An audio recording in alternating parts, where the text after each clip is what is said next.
ஸ்ரீலாய் தள பார்வையாளருக்கு முதற்கண் வணக்கங்கள். ஜெர்மனியில் கடந்த ஆண்டு அதாவது 2024ஆம் ஆண்டு மொத்தமாக 20,084 பேர் ஜெர்மன் நாட்டிலிருந்து தமது சொந்த நாட்டுக்கு நாடு கடத்தப்பட்டதாக செய்திகளில் தெரிவிக்கப்படுகின்றது. இதேவேளையில் இவ்வாறு நாடு கடத்தப்பட்டவர்களில் 11% குழந்தைகள் என்று தெரிய வந்திருக்கின்றது. அதாவது பராயமடையாத 6 வயதுக்கும் 18 வயதுக்கும் இடைப்பட்டவர்களாக தெரிய வந்திருக்கின்றது. அதாவது 2024ஆம் ஆண்டு நாடு கடத்தப்பட்டவர்களில் இந்த 6 வயதுக்கும் 18 வயதுக்கும் இடைப்பட்டவர்களுடைய தொகையானது 2316 உள்ளதாக தெரிய வந்திருக்கின்றது. இதேவேளையில் 2022ஆம் ஆண்டு 11% இவ்வாறானவர்கள் நாடு கடத்தப்பட்டதாக தெரிய வந்திருக்கின்றது. 2025ஆம் ஆண்டு இவ்வாறு நாடு கடத்தப்பட்ட பராயமடையாத 6 வயதுக்கும் 18 வயதுக்கும் இடைப்பட்டவர்களுடைய தொகையானது 1180 இருந்ததாகவும் செய்திகளில் தெரிவிக்கப்பட்டிருக்கின்றது.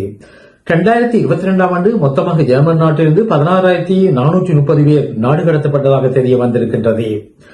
தற்பொழுது பேர்கெல்ட் என்று சொல்லப்படுகின்ற சமூக உதவி பணம் இந்த விடயத்தில் அரசாங்கமானது பல புதிய நடைமுறைகளை கொண்டு வர உள்ள நிலையில் சமூக உதவி திணைக்களத்தில் சமூக உதவி பணத்தை வழங்கும் பொழுது மேக் பிளட் என்று சொல்லப்படுகின்ற சில விளக்கங்கள் சில ஏமன் நாட்டில் கூடுதலாக பழக்கத்தில் உள்ள மொழிகளிலும் இந்த மேக் பிளட் என்று சொல்லப்படுகின்ற இந்த விளக்க படிவங்கள் வழங்கப்பட்டு வந்திருக்கின்றன. இதே வேளையில் AFD என்று சொல்லப்படுகின்ற அதிதீவிர வலதுசாரி கட்சியானது எதிர்வரும் காலங்களில் இவ்வாறான மேக் பிளட் என்று சொல்லப்படுகின்ற இந்த விளக்க பத்திரங்கள் ஜெர்மன் மொழியிலும் ஆங்கில மொழியிலும் இருந்தால் மட்டும் காணும் என்ற நிலைப்பாட்டை கடைபிடித்து வருவதாகவும் இதன் காரணத்தினால் சமூக உதவி திணைக்களமானது இந்த மேக் பிளட் என்று சொல்லப்படுகின்ற இந்த விளக்க விடயங்களை 2 மொழிகளில் மட்டுமே கொடுக்கக்கூடிய வாய்ப்புள்ளதாக தெரிய வந்திருக்கின்றது. இத்துடன் இந்த செய்தி முடிவடைந்தன. நன்றி.